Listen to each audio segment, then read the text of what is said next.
Hello students, welcome to my channel literature Gyan. आज का हमारा मुख्य विषय है वीर गाथा काल की विशेषताएं, जिसका प्रश्न है वीर गाथा काल की मुख्य प्रवृत्तियां या सामान्य विशेषताओं का वर्णन करें। हिंदी साहित्य के विकास क्रम का सोपान है आदिकाल। इस काल का आरंभ 11वीं से 14वीं शताब्दी तक का माना जाता है। हिंदी साहित्य के इतिहास में यह एक ऐसा समय था जबकि केंद्रीय सत्ता का ह्रास हो चुका था। हर्षवर्धन की मृत्यु के पश्चात संपूर्ण राष्ट्र छोटे छोटे राज्यों में विभक्त हो चुका था। राष्ट्रीयता का स्थान राजा अथवा सामंत ने ले लिया था तथा राजा की आज्ञा पर मर मिटना प्रजा अपना धर्म समझती थी।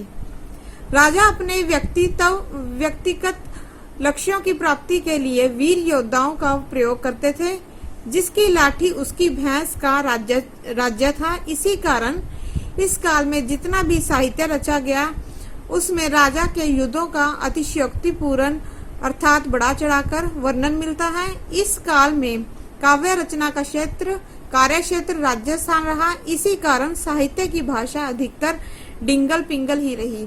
भारतीय शासकों की अर्थव्यवस्था, आपसी कलह, आपसी वैर, भेदभाव आदि का लाभ उठाकर मुसलमानों ने भरत भूपि पर आक्रमण करने आरंभ कर दिए। राजपूत शक्तिशाली होते हुए एकजुट न होने के कारण हारते रहे और हमारी संस्कृति पर मुसलमानी संस्कृति का प्रभाव पड़ना आरंभ हो गया। हिंदी साहित्य के आदिकाल को हिंदू संस्कृतियों मुसलमानी संस्कृतियों का मिलन काल कह सकते हैं। वीर गाथा काल की मुख्य प्रवृत्तियां निम्नलिखित हैं। प्रथम है वीर रस की प्रधानता। जैसा कि इस काल के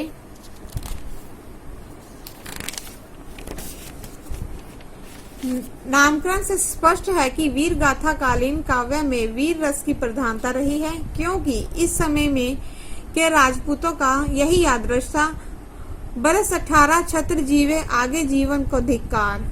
यही कारण है कि राजपूतों की वीरता का जितना सुंदर वर्णन इस काल के साहित्य में हुआ है वैसा कहीं नहीं मिलता। तृतीय है युद्धों का सजीव वर्णन। वीरगाथा कालीन काव्य में युद्धों का सजीव वर्णन हुआ है। पृथ्वीराज रासों के युद्धों में पृथ्वीराज, जयचंद और गौरी के युद्ध दर्शनीय हैं।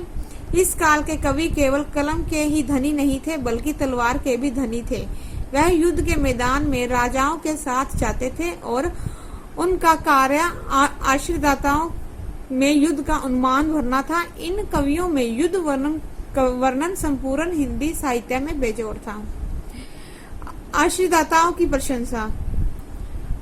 वीरगाथा काल के अधिकांश कवि किसी न किसी राजा के यहाँ रहते थे और कविता उनके लिए आजीविका का एक साधन था।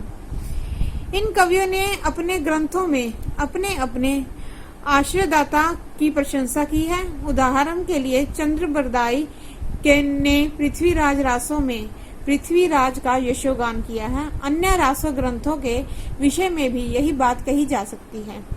श्रृंगार रस। यद्यपि इस काल के साहित्य में प्रधानता वीर रस की ही रही है, लेकिन श्रृंगार रस का भी चित्रण हुआ है।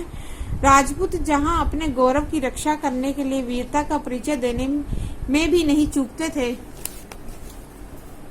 वहां सुंदर राजकुमारियों से विवाह करने के लिए भी उत्सुक थे। कई बार इन युद्धों के मूल में किसी सुंदर रमणी की कल्पना भी कर ली जाती थी। जहां एक और कवि युद्ध का वर्णन करते हैं, वहां दूसरी ओर साथ ही साथ नारी सौंदर्य का वर्णन भी करते हैं।